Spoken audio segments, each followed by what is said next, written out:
What you doing, Teddy? What you doing, Teddy? You got an itch? You got an itch? Yeah, you got it scratched. What you doing? What you doing, huh? What you doing? What you doing, bud? Did you get the itch?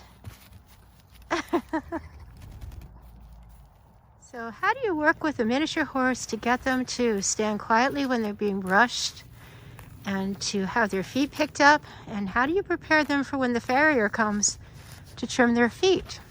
Stay tuned to this video and I'll show you how I've been working with Teddy.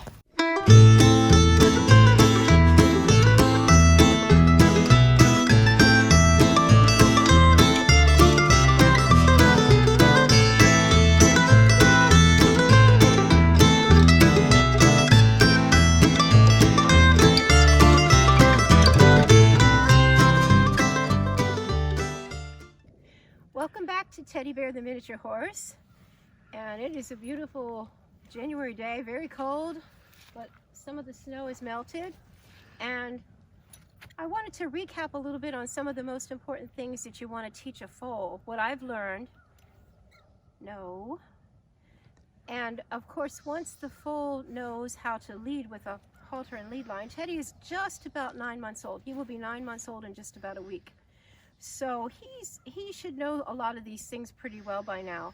But at this point, it's very easy to get the halter on him, the lead line on him. And I started out by brushing him with my husband holding him, and now I will tie him to a post if I am with him. I never leave him unattended tied. I feel he's too young. But I just thought I'd show you briefly how he's doing with his grooming, and also I've been trying to work with him in picking up all 4 of his feet because you want him to behave well for a farrier. He did have his feet trimmed once when he was out in Pennsylvania where he was bred, and he's due for another trim. You do want to have their feet trimmed, especially when they're foals. You want to make sure you have a good farrier that knows what they're doing because they're developing, their legs are growing. Their legs aren't growing that much, but their whole body is developing. And he's almost full height. He will probably get maybe an inch or 2 taller. And for those unfamiliar with horses, if you hear me talk about the withers, the wither is right here. It's at the top of the shoulder, right about here. And when they measure miniature horses, they always measure where the last part of the mane comes on the withers. So he will probably mature out to about 32, 34 inches. But this is a safety knot, and you should always tie a horse with this type of knot. And basically what you do, you take the rope, and I start from the right side. You can start from the left. Oh, you sleepyhead. And I want him to be tied about this long, you know, about maybe a foot for what I'm doing with him right now. So you want to take that rope, and I just put it around on the right side of the post, and then I take all of this and I cross it over. Stop. You want to make an X like that. And once you've made that X, you hold that X with your left hand and you take this rope and bring it underneath like that and reach up and pull it through just like that. And then you want to slide this up. And the reason, and you tuck that away out of the way. This is a longer lead line, but that is called a safety knot because if you have an emergency, if I take this and pull it real quick, it all comes undone. It's very easy you should never just tie a knot when you're working with a horse. So again, I'm going to do that one more time. There's my X. Let me start it from the very beginning. I think my husband's getting it zoomed in more. Okay, you're going to take your lead line. No, you're not supposed to eat right now. And you want to wrap it around. I wrap it around the post or whatever you're tying your horse to. And again, I don't know if I would tie a bigger horse to this, but I will tie a mini to this, and I will not leave him unattended at this age. Eventually, he can be left alone, but not yet. So I'm bringing it here. The lead line goes to the right of the post. I bring this line over, cross over, and there is, can you back up just a little because the sun will hit it, you'll be able to see it better. There we go. There is the X, and you take this loose part, it goes underneath, and then I reach my hand through the loop, grab that and pull it through and slide like this. And then I make sure this excess is out of his way. Teddy is in an age now where he just wants to mouth everything. He's going to probably try to chomp on this, but One of the things, you could probably back up a little so you can see all of Teddy again. I want him to be used to me touching him all over. He is pretty used to this. I want him to be able to, you know, be able to touch all over his body, underneath of him, his legs go behind him. And again, on this side, I want to be able to reach down here and reach under his belly and down his hind legs. And I basically just, he doesn't get very dirty. This morning he was laying in the snow when I got here, sunbathing. So I'm trying to teach him without, I don't want to hit his nose or anything. I'm trying to teach him not to chew on that though. And so I just do a quick once over on his mane and his forelock. And then I'll go back. And because he's a foal, I'm always conscious of where his head is.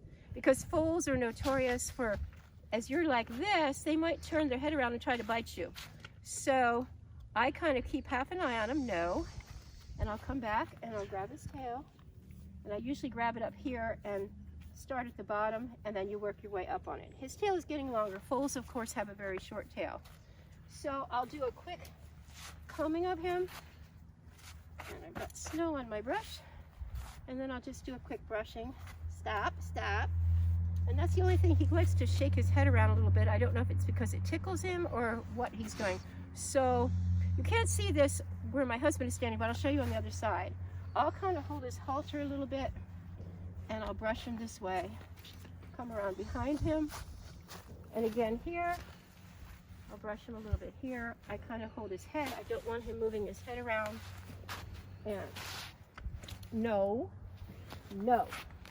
And that is typical of foals. They tend to kind of turn and nip a little bit. I do not want him doing that. He knows not to do that. So I will kind of slip just 2 fingers loosely. Stop, stop. And this is what foal life was like. Stop. I don't want you chewing on that. Stop. And so now I'm going to work on his legs and his back, but I kind of have his head secure here. Now, if my husband wasn't filming, he could be stopped standing at his head. And I come back here.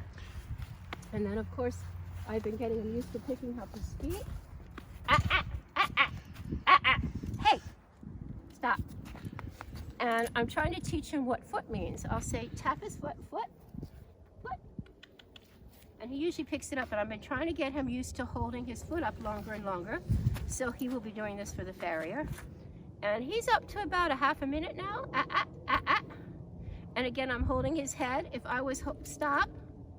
If I was holding him for a farrier that was going to, stop it, was going to trim his feet.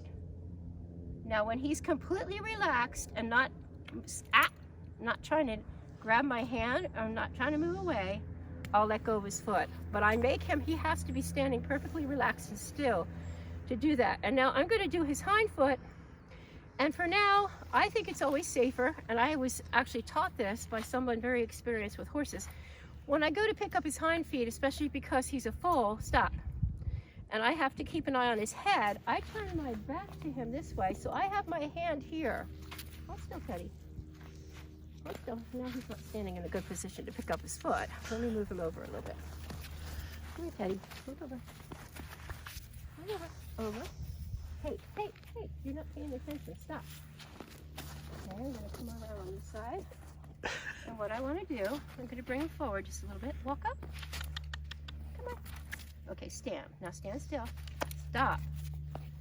And stand. And I'm going to have this hand here. My back is to him. And I'm going to slowly move my hand down his foot. And I'm holding his hind leg. My hand is here to make sure he doesn't turn his head around to nip at me. I don't want him to be used to doing that. Stand. Stand. Now if my husband is holding him, it's different. But I'm trying to get him used to having his foot held. And now he's totally relaxed, so I'm going to let go. And that's how, if I do it on the other side, you'll see better. But again, I've been working on this for when the farrier comes. Foot, Teddy, foot.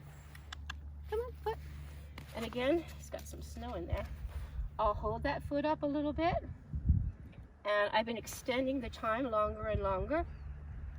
And I think he's chewing on that, but right now, hey, hey, hey, hey, stop. Very good. And he relaxed his foot. And now again, I'm going to put my back to him, have my hand here to make sure he can't reach around and grab at me.